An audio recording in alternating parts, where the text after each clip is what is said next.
The doomed housing supply crisis. Let's have a look. Hello everyone, Florian here and welcome to another episode of Heiser Says. Grab your hashtag not sponsored cheap coffee and I want to talk about one of the biggest issues that we are facing here in Australia at the moment. Now we all know housing affordability is a continued challenge. Getting a home that you can easily afford, or even getting a rental, even getting a home, let alone being able to afford it easily, is a challenge. We are just not building enough homes. Not enough homes are getting completed in time. The government promised to build 1 million homes. Everyone in the industry knew that was not going to happen. Building a home is not as simple as people imagine. It's quite complicated, quite convoluted. You've got lots of different trades, lots of different people coming together. It's challenging.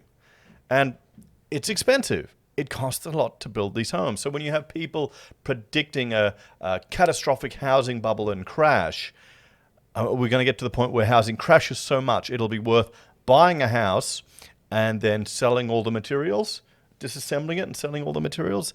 It's not going to happen, guys. Okay, you need to think about how much it costs to build these bloody things, and that's not going to get cheaper.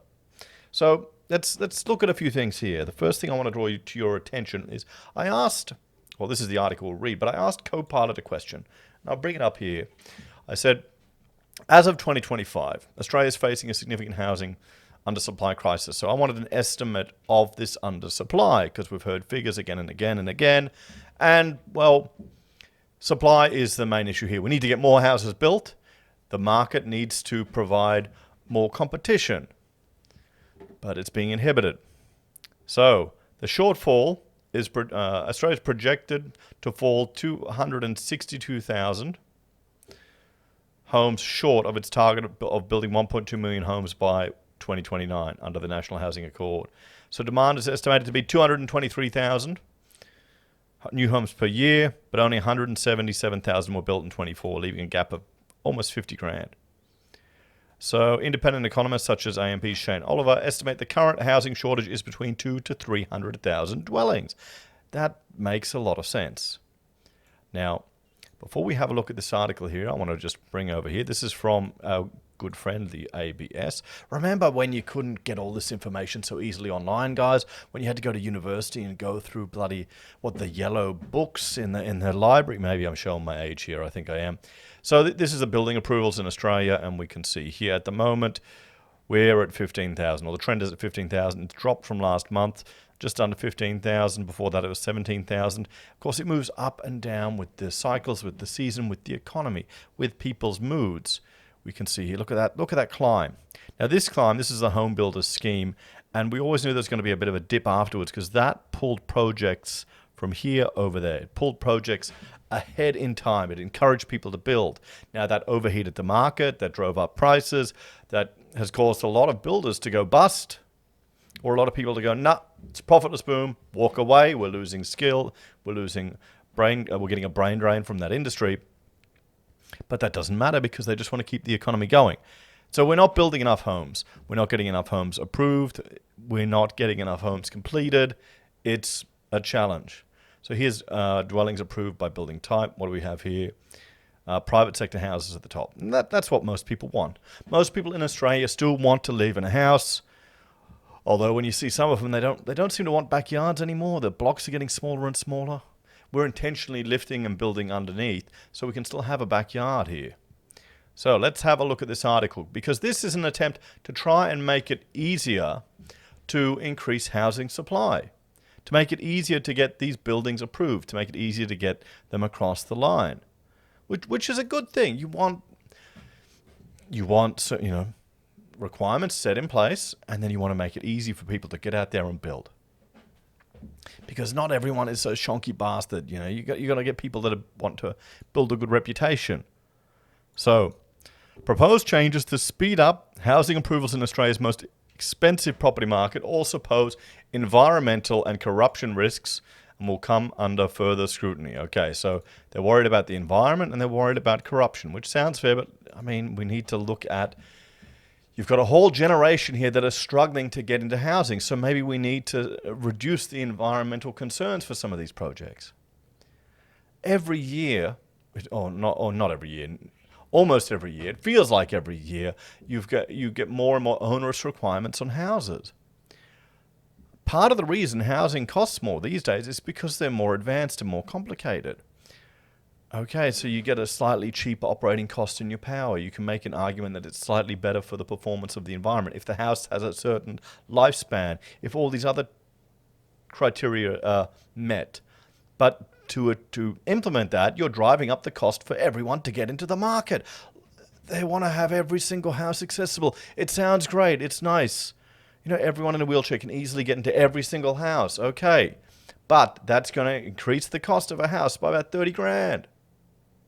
Means you're going to have issues getting access to it. It means you're going to have wider corridors. It means you're going to have to redesign the bathrooms, have bigger bathrooms.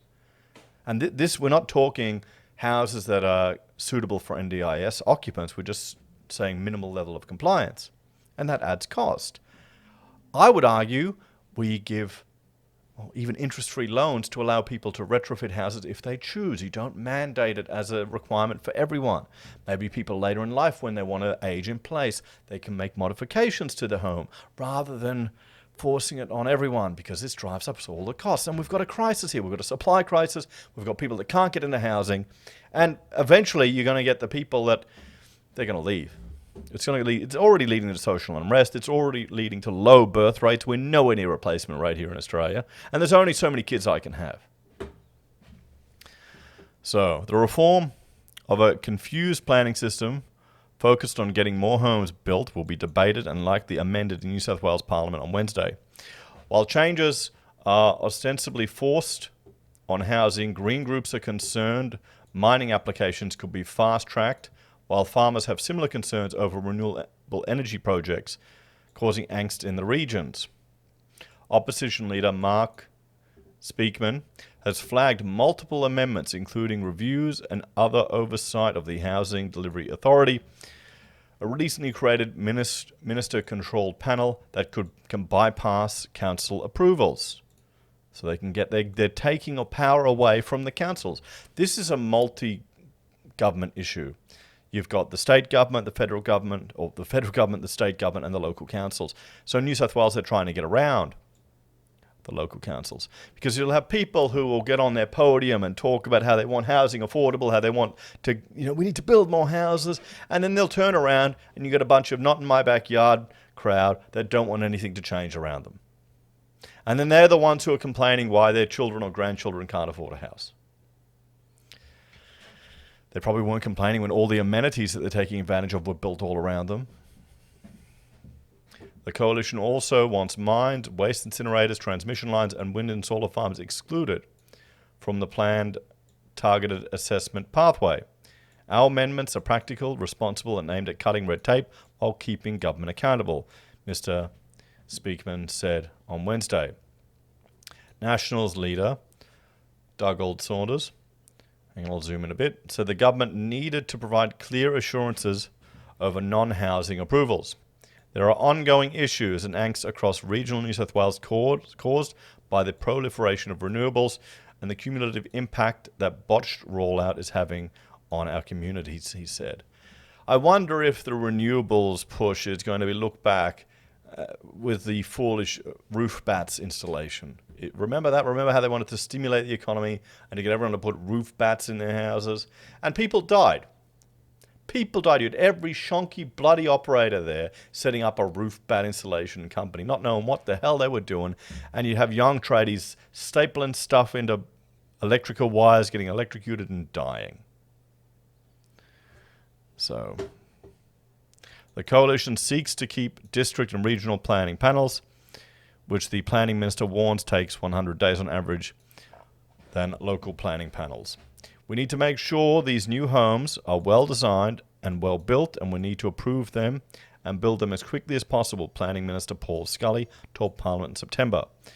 Multiple amendments in the decades since the planning laws were introduced have led to a complex and unwieldy system that obsesses over relatively minor matters, he says. Well, that's just the bureaucracy, isn't it? I mean, honestly, I probably shouldn't say this as an architect, but then again, I don't do much housing. Wouldn't it be worth having a set of pre-approved designs? government pre-approved designs that you could use, already designed for particular locations. If you use that, maybe incentivize people to get some incentives, reduced costs, and boom, stamped, instant approval. I mean, I'd push for a starter one, which is just a glorified garage that can be a little starter house that you can build and extend on as you go. So you're not borrowing $1 million, you're borrowing $100,000, and boom, you get started. You put up with that for a few years, and then build this, build that, build the other. Maybe we need to look at some of these more old school approaches to things, but I don't know if people have the stomach for that these days.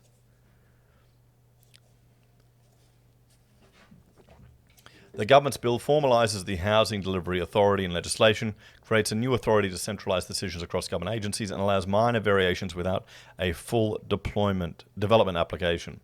But a briefing note from the Environmental Defender's Office warns the significant changes risk increasing environmental and community impacts and stoking corruption.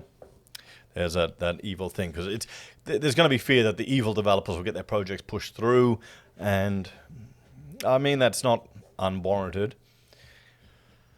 When changes like this are conceived in a rushed and pursued without broad consultation, there are likely to be unintended consequences. Well, there's unintended consequences of every single government policy. Here, you want to scale back the government intervention in the sector. Maybe that's an idea. I mean, how long have we had all of these? New South Wales has got issues with construction. I think a lot of that has to do with the skill level as well. I mean, we've got the triangle of fail. Look at the construction apocalypse playlist, or the construction playlist on the channel. All the Grenfell Tower, all the disasters there. It's a nightmare. Greens MP Sue Higginson said the bill should be subjected to a parliamentary inquiry and formal advice from the Independent Commission Against Corruption. The Corruption Watchdog has produced more than 30 reports exposing likely and actual corruptive conduct involving the planning system since its creation in 1989. Ms. Higgins warned environmental protections will be wound back, while ministers and bureaucrats will be handed extraordinary power with no independent oversight. This is exactly the kind of structure that has enabled corruption in New South Wales planning before, and it is happening again, she said. So let's have a chat about this one, guys. I mean, I like what they're trying to do here. They're trying to, I'm hoping they're trying to make it easier for people to build, for developers to get projects off the ground. But are they taking power from the local communities? But are the local communities, are the councils actually representing their constituents? Maybe they are. What if all the constituents of your council is a bunch of not in my backyard crowd, and they don't want to sully their suburb with the unwanted dirty masses coming to their beautiful area? Maybe this is the change that we need to do. In principle, I like the idea. I can understand the concerns that they have. I don't know if it's going to lead to any better outcomes or any faster approvals. What do you reckon? Let me know your thoughts and opinions on this one. I'll see you next time. Bye for now.